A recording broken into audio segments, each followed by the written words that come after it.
Hey, a million years ago, I did a talk show, and that's what you're gonna see, so enjoy. It's just short clips, but I think you'll dig it.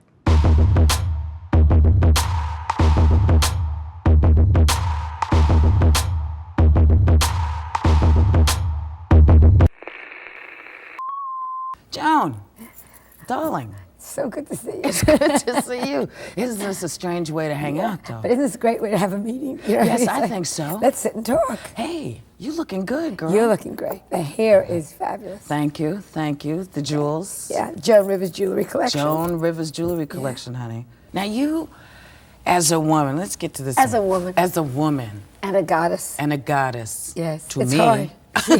To me, you are a goddess. Unfortunately, you're not rich and single and a guy. It's true.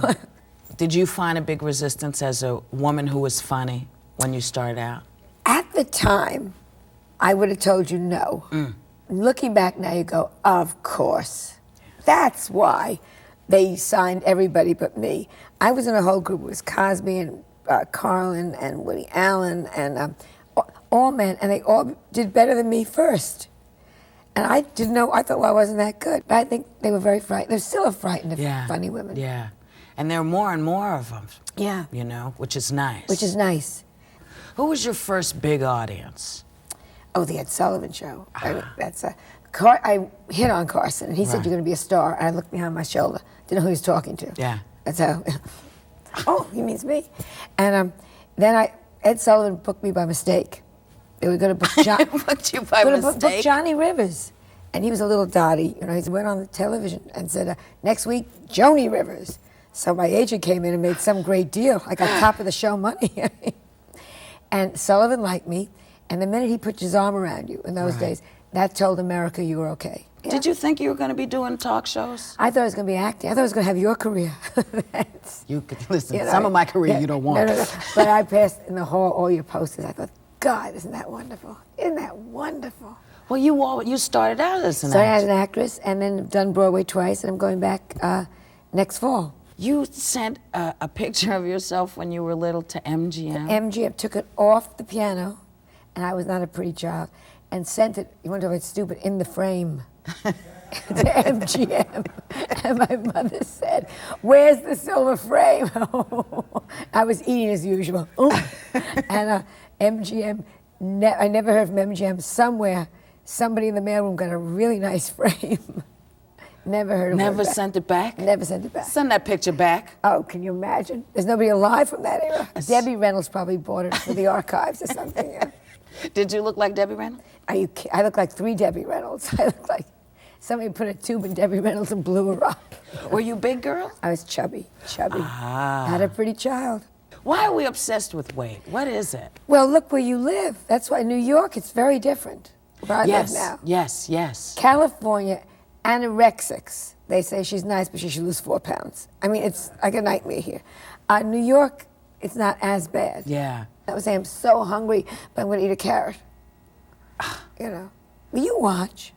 What, the weight? Yeah. Oh, please, no. You don't watch it all? Listen, I can watch it grow. Oh, no. I mean, What about? since I've sat in this chair, I've developed another bun. Yes. You have bun in the oven, I have bun on the butt. You know, but I can go, I weighed 185 pounds when I did The Player. I can't believe that. Chubsy-ubsy, honey. Can't believe that. I weighed 210 when I had my kid. Yeah, but your kid was a large child. No, she was 6 pounds. I weighed 114. when Wise it came potato out. chips. Wise potato chips, Oh, bags. see, I was good during pregnancy. Were you? Yeah. See, I was terrible. But as she came out, I had a sandwich.